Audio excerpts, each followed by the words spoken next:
राधा राधा राधा। ये अंदर की बात समझो। जैसे जैसे दुख प्रतिकूलता होती वैसे वैसे आध्यात्मिक अनुभूतियों की तरफ आगे बढ़ता है भक्त। दूसरे लोग देखते हैं कि उसे बड़ा संकट है, विपत्ति है, दुख है, लेकिन उसकी अनुभूतियों को नहीं, वो भगवान प्रदत्त है। वास्तव में प्रतिकूलता वही है जो भगवान से विमुख कर दे। वो प्रतिकूलता, वो दुख, विपत्ति नहीं जो भगवान के अनुभव में डुबो दे। सांसारिक राग आसक्ति से पतन होता है, इसलिए भगवान अपने भक्त की प्रतिकूलता, विपत्ति, दुख आदि पर ध्यान नहीं देते, उसके भाव को दृढ़ करते हैं, अध्यात्म की ऊंचाई बढ़ाते हैं। इसलिए भगवान भक्त के पास आई हुई प्रतिकूलता सुरक्षित रखते हैं, कहीं फंस न जाए अनुराग में, अनुकूलता में, संसार के राग अनुराग में आगे बढ़े। इसलिए पग पग पर भक्तों के जीवन में प्रतिकूलता देखी गई और उनको कभी निराश उदास थोड़ी देखा गया। विनाशाय च दुष्कृतम, दुष्ट मनुष्य अधर्म का प्रचार करता है, धर्म का नाश करता है। दुष्ट की पहचान जो शास्त्र विरुद्ध आचरणों को स्थापित करता है, शास्त्र विधान का खंडन करता है, उसे दुष्ट कहते हैं। कोई भी हो जो शास्त्र विधान का सम्मान करता है और शास्त्र निषेध का त्याग करता है, उसे धर्मात्मा साधु कहते हैं, महात्मा कहते हैं। भगवान उनका विनाश करते हैं जो शास्त्र विधान का उपहास करते हैं और निषेध की स्थापना करते हैं। ये नहीं करना चाहिए तो कहते करो, कोई भी हो, परिणाम देख लेना, परिणाम देख लेना। विवेकवान परिणाम का इंतजार करते हैं, तुम क्या बोल रहे हो ये नहीं देखते, जब काटोगे तब तुम्हें बताएंगे क्या काटा तुमने। जो मनुष्य कामना के अत्यधिक बढ़ने के कारण झूठ, कपट, छल, बेईमानी, दुर्गुण, दुराचारों में लगे होते हैं, उनका स्वभाव बन जाता है शास्त्र की निंदा करना, साधु की निंदा करना, सद्गुण सदाचारियों पर अत्याचार करना, उनको दुख देना। भगवान कहते हैं ऐसों का विनाश मैं स्वयं करता हूं, तिनकर काल रूप में भ्राता, उनके लिए मैं काल दंड बन जाता हूं।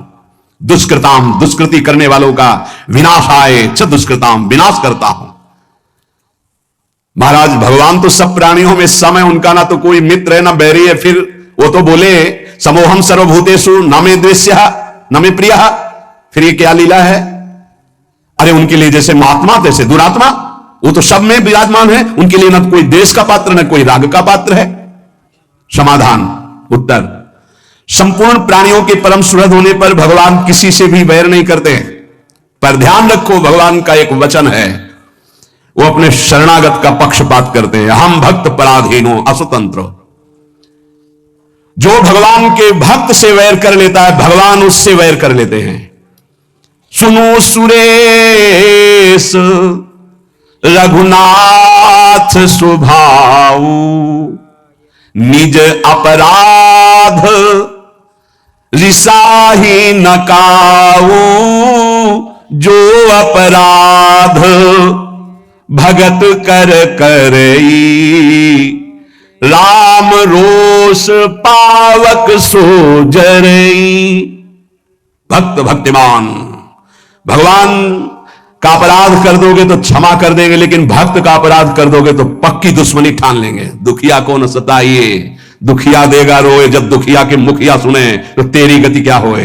एक काल के थप्पड़ में सब फैल जाता है। ये तो अभी जवानी है और बुद्धि चल रही है, तो जो चाहो बोल लो, समय आएगा बोलने लायक नहीं रहोगे, प्रार्थना करने लायक नहीं रहोगे। भगवान का स्वभाव है, उनका अपराध कर दोगे क्षमा कर देंगे, भक्त का अपराध करोगे सीधे वैर भगवान ले लेंगे। कौन निपट सकता है उनसे? भक्तों को कष्ट देने वाले, निंदा करने वाले, अपराध करने वाले दुष्टों को स्वयं भगवान अपना दुश्मन मानते हैं। पाप का विनाश भक्त करते हैं और पापी का विनाश भगवान करते हैं। ये पाप का विनाश भक्त करते हैं, पापी का नहीं। पापी का विनाश भगवान करते हैं। अगर भक्त की शरण में आ जाए तो पापी रहेगा ही नहीं, क्योंकि पाप नष्ट हुआ तभी तो वो साधु हृदय का संग कर पाएगा। साधु संग मात्र से संत दरस जिम पातक टरई। साधुओं का परित्राण भगवान जिस कृपा से करते हैं, उसी कृपा से युक्त होकर दुष्टों का विनाश करते हैं। क्योंकि साधुओं के परित्राण में भगवान का जितना प्यार है उतना दुष्टों से भी प्यार है। क्या? दुष्टों को मारकर परम पद देते हैं, साधुओं को प्यार करके परम पद देते हैं। क्योंकि वो वैर करते हैं, इसलिए उनको ऐसे भगवान उद्धार करते हैं। भगवान किसी के प्रति भी तनिक भी अमंगल भावना नहीं, पर भक्त के द्रोह करने के कारण जहां किसी भक्त को कष्ट दिया जाएगा, फिर भगवान उसे चैन से नहीं रहने देंगे। समय पर होता है, ये तत्काल थोड़ी होता है कि तत्काल तुम्हें दिखे।